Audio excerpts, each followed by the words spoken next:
తిరుపతి చరిత్రలోనే తొలి మహిళా మేయర్గా డాక్టర్ శిరీష చరిత్ర సృష్టించారు. 5 సంవత్సరాలు పూర్తికాలం మేయర్గా బాధ్యతలు నిర్వర్తించి నగరాభివృద్ధికి కృషి చేసినట్లు ఆమె తెలిపారు. మరికొన్ని రోజుల్లో పదవీకాలం పూర్తి చేసుకోబోతున్న మేయర్ శిరీషతో మా special correspondent Selvam face to face. ఈ 5 సంవత్సరాలు రాజకీయంగా అంటే తిరుపతి నగరపాలక సంస్థకు మొట్టమొదట మహిళా మేయర్‌గా రాజకీయ అనుభవం లేకపోయినా కూడా సాధారణ కుటుంబం నుంచి వచ్చినటువంటి నాకు ఈ 5 సంవత్సరాలు విజయవంతంగా పూర్తి చేసుకుంటున్నాను అనే భావన నాలో ఉంది. దానికి కారణం మాకున్నటువంటి వృత్తిపరంగా గానీ, మాకు అంటే నేను వైద్య వృత్తిలో ఉండటం. ఆ వృత్తిలో ఖచ్చితంగా మాకు రోగులకి చికిత్స చేస్తున్నప్పుడు మాకున్నటువంటి ఆ ఓర్పు, సహనం కానివ్వండి, అట్లాగే ఒక స్ట్రెస్ మేనేజ్‌మెంట్ అనేది మాకు ఇన్‌హెరెంట్‌గా వస్తుంది. ఆ ఒక్క క్వాలిటీస్ అట్లాగే మమ్మల్ని తీర్చిదిద్దినటువంటి గురువుల యొక్క ప్రిన్సిపల్స్ గాని, ఇవన్నీ కూడా నాకు ఈ 5 సంవత్సరాల్లో ఉపయోగపడ్డాయని నేను అనుకుంటున్నాను.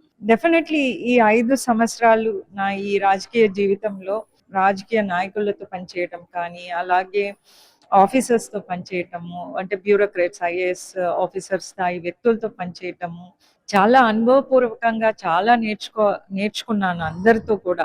అలాగే జర్నలిస్టుల సహాయ సహకారాలు నాకు ఈ 5 సంవత్సరాల్లో అంటే ప్రత్యక్షంగా చెప్పకపోయినా పరోక్షంగా చాలా మంది ఆహ్, నుంచి నేను చాలా నేర్చుకొని ముందుకెళ్ళాననేదే నాకు అర్థమవుతోంది.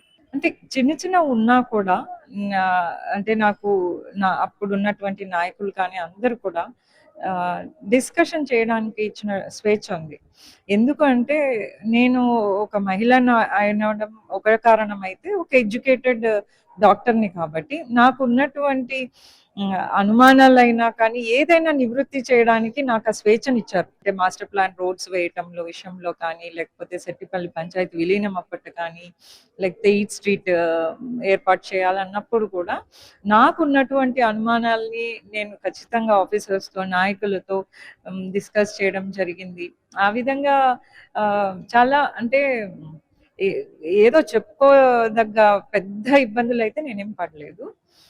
అల్టిమేట్‌లీ మనం ఏది చేసినా మనకు ఒక అంటే మీరన్నట్టు తిరుపతి నగరపాలక సంస్థ మేయర్ అంటే నేనది ఎప్పుడు కూడా నేను ఒక పదవిలాగా భావించలేదు. నాకిచ్చినటువంటి బాధ్యతలాగే భావించి ఈ 5 సంవత్సరాలు నేను పూర్తి చేశాను. ఈ 5 ఏళ్ల కాలంలో మీరు గర్వంగా చెప్పుకునే ప్రాజెక్ట్ ఏంటి? ఏముందండి? ఒక్కటని కాదు. అంటే నాకు ఆ వెంకటేశ్వర స్వామి ఆశీస్సులో ఏమో తెలీదు కానీ, డెఫినెట్‌లీ చాలా మంది నాతో చెప్తుంటారు. మేము చాలా సంవత్సరాల ముందు తిరుపతికొచ్చామండి. కానీ ఇప్పుడు జరిగినటువంటి అభివృద్ధి మేమెప్పుడు చూడలేదు అని అంటారు. అంటే అందరికీ కళ్ళకు కనిపించేటువంటి అభివృద్ధి అంటే రోడ్లు, ఏదన్నా ఐకానిక్ బిల్డింగ్స్ ఇట్లాంటివే అనుకుంటుంటారు. ఇప్పుడు ఇప్పుడు ఇప్పుడు మా సమయంలో ఈ తిరుపతి ఒక స్మార్ట్ సిటీలో భాగం కాబట్టి, స్మార్ట్ సిటీ ద్వారా జరిగినటువంటి అభివృద్ధి అయితేమి, అంటే ఒక Kachchapi auditorium, Vinayak Sagar rejuvenation programme కానీ, అట్లాగే మల్టీ స్పోర్ట్స్ ఇండోర్ కాంప్లెక్స్‌ని ఓపెన్ చేయటం కానీ, అట్లాగే సిటీ ఆపరేషన్ సెంటర్ కూడా ఆల్మోస్ట్ 50-60% వర్క్ జరిగింది. అది కూడా అయిపోయుంటే చాలా హ్యాపీగా ఉండేది మా సిటీ ఆపరేషన్ సెంటర్ కానీ. అట్లాగే మల్టీ లెవెల్ కార్ పార్కింగ్ కూడా శంకుస్థాపన చేయడము, ఆల్మోస్ట్ ఒక 20% వర్క్ కూడా అది కూడా ఫినిష్ అయింది. ఇంకా కొత్త రోడ్ల ఏర్పాటు, అలాగే రోడ్లను విస్తీర్ణం చేయటం అనేది నాకు చాలా సంతోషాన్నిచ్చేటువంటి ఒక పని ఏంటంటే, తాతయ్యగుంట గంగమ్మ గుడి రోడ్డు వెడల్పు. ఎందుకంటే నేను వార్డ్ కార్పొరేటర్‌ని. తాతయ్యగుంట గంగమ్మ గుడి కార్పొరేటర్‌గా గుడి యొక్క రెనోవేషన్ ప్రోగ్రామ్ అంటే కుంభాభిషేకం అన్నీ చేశారు. ఆలయ జీర్ణోద్ధరణ పనులు కూడా చేశారు అప్పటి శాసనసభ్యులు కరుణాకర్ రెడ్డి గారు.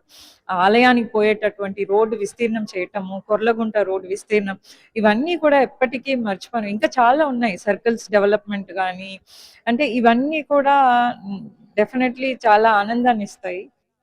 Please subscribe to YK TV Network. Please subscribe to YK TV. Please watch YK News. Don't forget to subscribe YK News channel